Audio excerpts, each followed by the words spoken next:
But yeah, moving on, our next story comes from Hack Informer, and the headline is Super Nintendo Virtual Console games leaked by its own emulator for the new Nintendo 3DS. Nintendo. So many leaks Yeah, this year. yeah, there's a lot of data mining that always happens with these, devices and games that Nintendo releases, and we always seem to find some sort of hidden information deep down. It's kind of seems almost like impossible to entirely stop, but yeah. Um, of course, in the last direct, it was announced that SNES Virtual Console games were coming to the new Nintendo 3DS. Some of these games have already been released, such as Super Mario World, Pilot Wings, etc. So the story is that someone in the 3DS homebrew community has investigated the data inside the SNES emulator that Nintendo uses for the new Nintendo 3DS's SNES Virtual Console.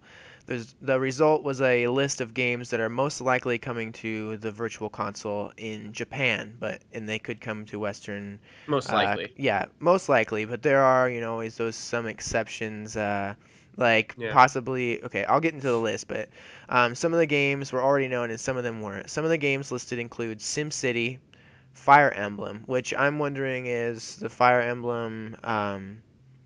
Yeah, Some of if them it's the haven't been Japan list, it westernized. probably is the original Fire Emblem that we won't get Yeah, over here, right. but Kirby Bowl, Gradius 3, and even Wrecking Crew 98. hmm. And then there was a lot of other obscure Japanese named titles that we likely won't get over here. But the ones like SimCity is really interesting. Gradius 3, I could see us potentially getting a Wrecking Crew 98. Those are Yeah. all potential ones that we could get over here. Mother Nothing's been 3. yeah, and that's probably going to be announced this year. It's like really speculated, but Nintendo hasn't confirmed anything on the list, but it is Nintendo's own data, so it seems like it's probably quite credible. Yeah. Yeah, I mean, that data mining stuff, I mean, especially this year, if it's any sort of credibility to it or something, I mean, the leaks this year have been spot on. We had the Sun and Moon leak. We had, Yeah. I still don't know if we've gotten confirmation on the Zelda Picross Oh leak, yeah, that's but got to be legitimate though. yeah, I mean, the image of it was Yeah. absolutely perfect. Uh-huh. And we have this leak. I know we've had some others. We had a leak about the Nintendo Direct, which it didn't include everything because I'm pretty sure it didn't cover Paper Mario and stuff like that. Yeah. But it had a lot of other stuff, almost like spot on and some really, like you said, like obscure stuff, where it's just like, how would we have predicted that? Because almost actually, not that it was so hype, but that was so like they're actually talking about that, but the leak covered it, and so really interesting year for Nintendo as far as leaks go. More so, I think, than any other year. Yeah. Um, I don't remember this being a track record. As a matter of fact, it's usually been very, very tight over there as far as they Yes. don't Yeah. have let anything leak. I mean, even last year at E3, the only thing they had to leak was the Super Mario Maker stuff because someone took a picture at the E3 kiosk that had a poster for it, but beyond that, Yeah. it was nothing. So that I Yeah, can it's recall. that's really fascinating. Yeah, they usually are known for their super tight security, and I almost wonder if their kind of change in business and how they've kind of been having a lot of, switching around and kind of trying to figure out, everything moving forward and getting a new president, if there's been any like security concerns or people like kind of opening up more or like Yeah, a lack of change loyalty. change in those terms or something. I'm not sure exactly, but yeah, definitely it has seemed like some more sources are getting out there. We're getting some more information maybe before we're supposed to.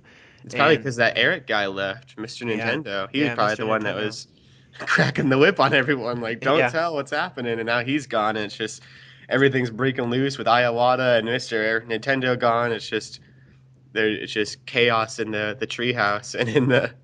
yeah, I'm Uh, gonna miss Adam Levine. oh yeah! Oh my gosh! I was like, I'm pretty sure his name was Eric, but yeah, we need to get him on Koppai. Yeah, I was gonna say, Cope, we're gonna miss you, Mr. Nintendo, and you need to come on the show, and also Bill Trinan. Yeah, We're Bill still Trinan. waiting. We forgot to give the shout out in the beginning because we are so concerned about the Patreon, but our weekly shout out to Bill Trinan. Come Yeah. on. Uh, Yeah, anyway, speaking of the SNES on the new Nintendo 3DS, our next story comes from Game Informer, who reached out to Nintendo about their decision to make the SNES Virtual Console games exclusive to the new Nintendo 3DS. Now, some people have complained that the things of such as course. the ambassador games that were released to early adopters of the Nintendo 3DS, and that the 3DS is about 100 times more powerful than the SNES. So why is it not on both? That's what the complaints say. Well, Yeah. Nintendo has responded, and this is what they say about SNES exclusivity on the new Nintendo 3DS. This is the quote. As previously announced, new Nintendo 3DS has an improved CPU, which enables Super NES games to run on the system with quality results, Game Informer was told by a Nintendo representative. The Super NES games also include Perfect Pixel Mode, which allows players to see their games in their original TV resolution and aspect resolution. So yeah, that's the story, and I I definitely see the complaints. What I found was very interesting was I'm not sure if it was from that same Hack Informer place, but somebody has there's like a homebrew thing that people have been putting on their 3DSs, and it allows you on your like new 3DS to switch between the old processor speed and the new processor Mm. speed so you can compare the performance of games, and it also allows you to like use the max frame rate on like Pokemon X and Y so it fixes those frame rate issues on games that don't take advantage of that extra power. um, Oh, nice. so that's something that people have been doing, but they did test the SNES Virtual Console emulator and found that when you do go down to the normal CPU rate, it is dramatically, it's a Which terrible is frame so rate, weird still. unplayable.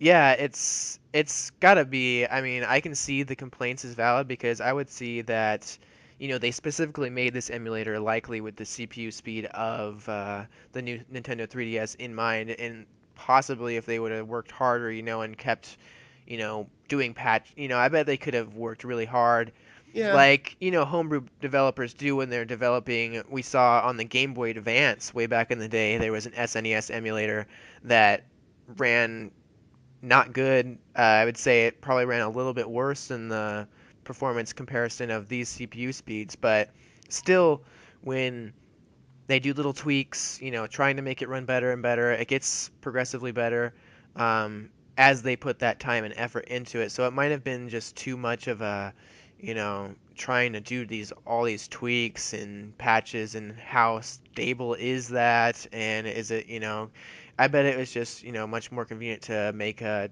good working simple emulator on the new Nintendo 3DS. So I see that. I see both sides, I guess, of the issue, because on one side it seems like another argument is that the Sega's been releasing these 3D Sonic the Hedgehog 2 and Yeah. all these games, so how can they do that? So yeah, it's an interesting discussion, I think. Although with the Sega remasters and specifically with Sonic, because I think we both own those, or I at least own the first one. I think you own a couple of them, Yeah, and have played through the Sonics again and stuff. With that though, they are completely remastered. I think from the ground up as yeah, far as these CRT TV modes and 3D mode and this mode and all that mode. Like they've recreated that Sonic game. Probably, I mean, very like almost down to the skeleton and stuff. So yeah, it's not emulating it. It's running a very actually like relative to today a very just weak game, yeah, in 3D. But this is emulating an entire console, and even though it's 100 times more powerful, right, I'm not going to pretend to know the science or the engineering behind putting a console into a game, into an emulation. I mean, no, it's just all weird, and yeah, you just don't know like what kind of resources are drained at that point. While also, I mean, it's running an SNES essentially, while also running all of your background stuff and background processes, and so it's just very interesting. But yeah, my complaint with it was going to be two things.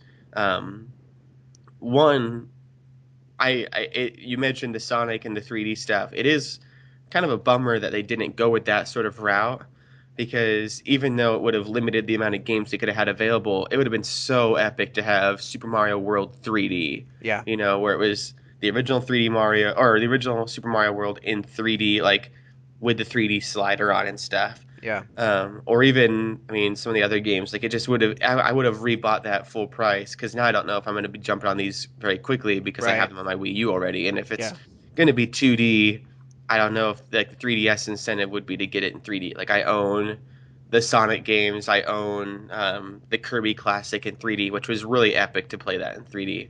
And so that was my first complaint. Although I did view Pixel or Perfect Pixel mode, and it is very gorgeous. Like Yeah. Hmm. they had that in. Oh, excuse you there. Sorry. Your voice ran a little Yeah, my crack. voice cracked there. A little Yeah. hit puberty. Yes, I did. Nintendo Perfect Pixel mode. Triforce Heroes. um, but sorry, I thought you better to call it out than just try to ignore it. The new rebranded Koppai. But no, I was gonna say the Perfect Pixel mode. I viewed it in the eShop and stuff, just like what they had with the preview there, and it's insane because I mean, it looks like it's HD, but it's on a 3DS, which you don't normally see that level of resolution on a 3DS, and so it's interesting how they were able to achieve almost like an up-res resolution on a screen and device not capable of that. So Yeah. that is very impressive for itself. And so while there's a complaint in that, there is a very bit of high praise for that. And Hmm. so, and my other complaint was going to be kind of what I've previously alluded to, is just the price point. Even though Yeah. they're on sale now, for those that own a Wii U version, it's still, and like Nintendo Voice Chat talked about this, Kind of Funny talked about this. I think Game Explain talked about this. Just everyone that talks about Nintendo has talked about this with the fact that, all right, we need to buy these games for like what, like a fifth time now. We bought them on the SNES. A lot of people bought them on the Game Boy Advance when they had remasters there. We bought them on the DS, the 3DS, or the Wii U, the Wii. I mean, it's just like, my goodness, these need to be, they need to have a Nintendo network that brings these all together. And so, and I think they know that, and they're doing the best with that they have. Like, they don't have a system in place where they can recognize that you own them on both, or if they do, they don't have the resources yet to completely justify making that $1, or also maybe they're just brilliant and they know the fact that people are going to pay that money, Yeah. and it's like, we could make this free, or we could get $8, and let's get $8 for Yeah. Yeah. doing this again. And so I probably won't get any. If I get any of them, I'll probably get Super Mario World because I own that game everywhere I can possibly own it. I would buy it on the Vita, PS4, Xbox One if I could. Like, I would have it just everywhere on my phone and everything if I could, because that game's just classic. Well, But yeah, one of the things they should have done for sure is made it so that if you buy it now on your new Nintendo 3DS, it is cross-buy on the Wii U. Like, I was considering, because I watched the trailer for the Pilot Wings. We used to play Pilot Wings, yeah, we did. mess around with it and stuff when we were younger. We didn't fully grasp, it's kind of difficult for us as children. So I was looking at the trailer, thinking like, wow, there's so much of this game that I have yet to experience, and really considered, like, do I want to purchase it on my new Nintendo 3DS? But thinking about it, it's like I would if it meant that it's also going to be on my Wii U. But why would I buy a console game? Like, I want it to be cross-buy. If I'm going to buy Pilot Wings and it's going to be the $8 price point, I'm going to want it on the screen, and Yeah, maybe then buy it on the cheaper one, like the discounted one on my new 3DS. But then that's too much of a hassle, so I'm just like, I don't really know what I want to do there. I'll probably just skip it. Like, there's so yeah. much, and I wonder, so and I wonder how many people are going to skip it if they would have, like, are they? Because if they're selling it for $8 and one person buys it, they make $8. Just, I mean, not to count the cost of how much a server costs to host the game and how much production costs. Like, let's just say essentially they make $8 relative to everything. Or if they would have sold it for just $1, I mean, I would have bought all the games if they were a dollar each. And if you have 10 people do that, they're making 10 or two more dollars, or 20 people do that, they're making 12 more dollars. yeah, And it's just like, it's that whole kind of Walmart thing where Walmart sells it for a little bit cheaper, but a lot more people buy at Walmart now.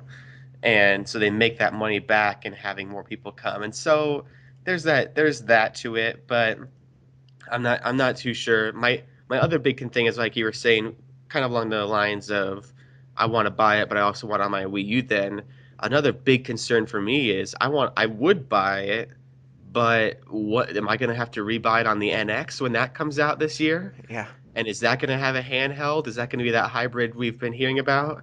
Because if I want Super Mario World on a handheld, why not just wait for the NX handheld version? yeah. but also, is that going to take another 5 years into the cycle for that to happen? And so, I mean, you would think the NX could handle it right at the start, or you think Nintendo would be smart enough to do that right at the start. But also, we're dealing with Nintendo right here, where Mm. they have all this going on, and so there's so much of a gamble going forward. And I think the final thing that comes down to it for us and for the listeners and for everyone involved in this is, do you really want to play Super Mario World in 3DS or on your drive home or for college or on your commute? Then buy it, you know? Then it Yeah. is worth $8. If you've never played Super Mario World and it's on the new 3DS in pixel perfect mode, Hmm. that is, I would pay $60 for that, you know, like, Yeah, and so exactly. it depends on who they're reaching to. Yeah, because we And played, Super Mario World. I can't even imagine how many times I've gone through that oh game. yeah. Oh my gosh, like yeah, So not it's able to just it's count. at that point with some of those that it's, can live with it or without it. It's, we're not those people that this might be one of our first experiences, or even if you're younger and you have played it a few times and it's still even more fresh than it is for us at this point because we've Yeah. just played it so many That's times. that's true. Although there's two things I want to do that, and then we have to move on to our next story. Right. But I was kind of thinking, and while we were talking, maybe this is Nintendo going for someone that's never played Super Mario World before, because they do kind of have that whole new generation coming up. Like I don't know how many people this past month or so have played Pokemon for the first time. Like Yeah. I'm seeing tweets where people are like, "Wait a second, how do I get cut? And how do I use cut?" And Yeah. like you and I are doing our Nuzlocke, and we're just Uh-huh. we're going at it, and we'll talk more about this if you head over to patreon.com/Koppai Productions. You can listen to a whole hour about Pokemon and our Nuzlocke challenges. But we have all that. We know it like I mean by the back of our whatever back of whatever we know well, and Yeah. and you have people that don't, and you have people that don't know Super Mario World. But how many people own a new 3DS and haven't played Super Mario World? Because this is only on a new Nintendo 3DS, and you would think the people that own that new, brand new, high edition version of the 3DS would be diehard Nintendo fans. Because from what I've heard online and stuff, not a lot of people did the jump up, and if they did do it, it was people like us that were like, we want the best graphics, the best processing. We want to play Xenoblade, you know, like stuff like that. Right. A lot of people that are just more casual with Nintendo, who would be the people that haven't played Super Mario World, probably opted for the 2DS or for now the cheaper price point regular 3DS. And so all in all, very unique and interesting move by Nintendo that we'll never completely understand, as with most Nintendo news, Yeah. because it's just like there's some sort of studies they have there that say this is the best way to go, you know? Yeah, well, I Um, almost wonder one last point before we move on, because we really got to get moving on. But I, there's, I wonder if I wonder almost wonder if this was supposed to be like a launch thing, because we know like the colors of the buttons and the whole design when oh, we that's first heard true. it, that it might have been one of those things that they wanted to just have it ready at launch, and it would have maybe pushed a bit more sales, or something. If they would have had it more ready to go, more titles, and really made a big deal about it a little bit more, maybe more people would have gotten the new Nintendo 3DS.